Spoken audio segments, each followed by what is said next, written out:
Je m'appelle Sylvie Bucari-Pontual, je suis juriste spécialiste de droit international des droits humains et ai été appelée à ce titre à la mission de servir le CCFD Terre Solidaire il y a maintenant 5 ans et demi en tant que présidente. Le CCFD Terre Solidaire est un mouvement d'église constitué d'une trentaine de mouvements d'église extrêmement divers et de toute taille, de toute sensibilité. L'Église de France nous a confié il y a 61 ans la mission de porter la solidarité internationale pour l'Église de France.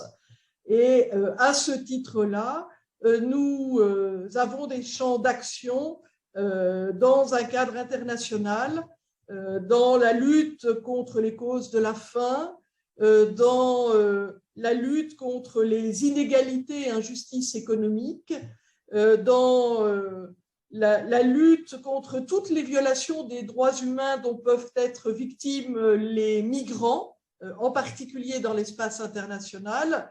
Et enfin, nous essayons de travailler avec des organisations, des sociétés civiles des pays du Sud à construire la paix et le vivre ensemble.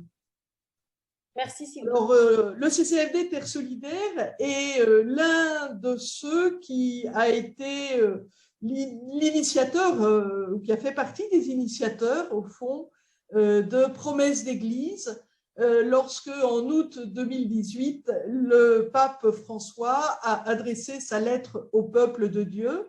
Des membres de la collégialité du CCFD, donc des organisations membres du CCFD, ont interpellé le CCFD Terre Solidaire en lui demandant d'être un initiateur pour susciter un collectif. Et dans ce cadre-là, nous nous sommes rapprochés entre les 3 services d'église que sont le Secours catholique, la DCC et le CCFD Terre Solidaire.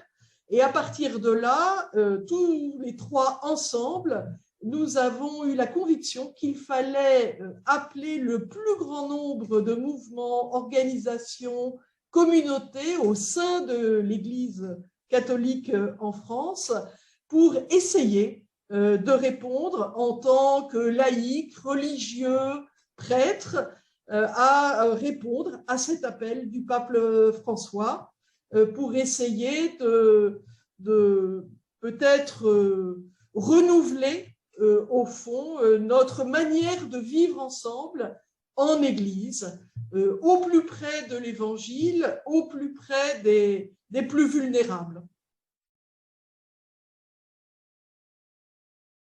Alors, je précise que j'ai été jusqu'à il y a quelques mois très présente et puis que j'ai passé le relais depuis quelques mois à notre aumônier national. Et donc, c'était un petit peu un retour pour moi, cette plénière du 29 mars. Alors, je dis très simplement ma joie immense parce que cela m'a permis, cette prise de recul, de mesurer le chemin parcouru en bientôt 3 ans, voire maintenant bientôt 4 en réalité. Au début, le plus grand souci que nous avons eu, c'était de nous retrouver le plus diversement possible, mais du coup, de peut-être taire un peu nos diversités et d'essayer de trouver les plateformes communes. Qu'est-ce qui nous rapprochait, nos points communs, au point que peut-être on a été timide, volontairement timide, sur ce qui faisait nos différentes sensibilités, peut-être nos points de désaccord, voire même de confrontation. Et là, pour moi, ça a été une joie parce qu'il y avait bien sûr des points de convergence dans les rêves que les uns et les autres pouvions avoir pour notre Église d'aujourd'hui et de demain. Et en même temps, il y avait des différences. Et pour moi, c'est un très beau défi pour l'avenir de Promesses d'Église. Après cette étape de préparation du synode pour la synodalité 2023, eh bien, il y a des enjeux formidables de travail et de poursuite du travail pour arriver maintenant à formaliser les différences, à pouvoir avoir des vrais débats, des vraies controverses, de telle sorte que nous mesurions notre diversité, non seulement dans les points communs, mais dans les différences, et qu'à partir de cette diversité, nous puissions construire une existence, une communion, je dirais même beaucoup plus loin, ensemble au sein de notre Église, et pour construire ensemble cette Église dans toutes ses composantes et donc dans ses complémentarités, dans ses différences, dans toute sa richesse. Donc oui, c'est une grande joie et j'ai envie d'en rendre grâce. Je dois dire, depuis hier, je suis repartie enthousiaste. J'en donnerai deux. Une égoïste, parce qu'elle a été portée par l'organisation au service de laquelle je suis, le CCFD Terre Solidaire, qui rêve d'une église qui accepte d'apprendre, qui reconnaisse qu'elle ne sait pas tout et qu'elle a aussi besoin des autres, hors de l'église, hors des églises chrétiennes, même les plus lointains et les plus différents. Et au fond, elle a besoin de faire l'apprentissage peut-être d'une certaine humilité et d'une ouverture au dialogue avec la société, les sociétés et les autres. Et peut-être on pourrait qualifier ça d'une église qui se reconnaît pauvre au service des pauvres. Et puis l'autre proposition coup de cœur, qui pour moi est aussi une autre occasion de rendre grâce. Il y a eu beaucoup de propositions très belles, mais celle-là m'a touchée, alors probablement à cause de mon passé très engagé dans l'écuménisme à travers l'ACAT et la Fédération internationale de l'ACAT. C'est une proposition qui était portée par le Chemin Neuf, qui est aussi une communauté à dimension écuménique et qui nous a proposé de nous inspirer des pratiques des autres églises chrétiennes.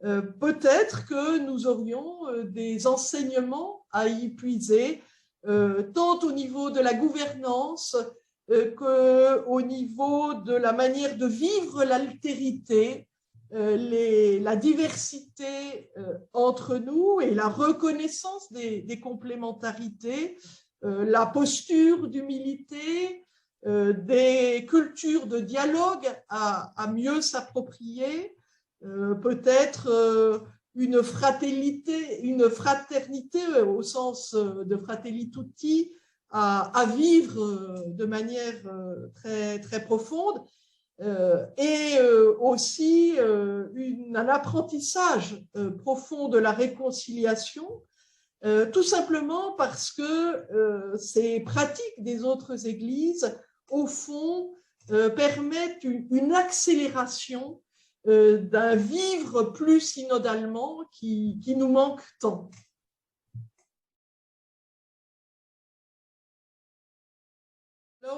J'ai envie de dire que bien sûr, il y a des postures tout à fait individuelles, aussi bien qu'institutionnelles, et donc moi aussi j'ai à faire du chemin en ce sens, me mettre en position d'écoute, accepter de ne pas détenir la vérité, accepter de recevoir de l'autre, des autres, ce qui veut dire accepter d'être déplacé, accepter d'être changé, c'est pas évident, accepter de recevoir pour pouvoir commencer à construire ensemble.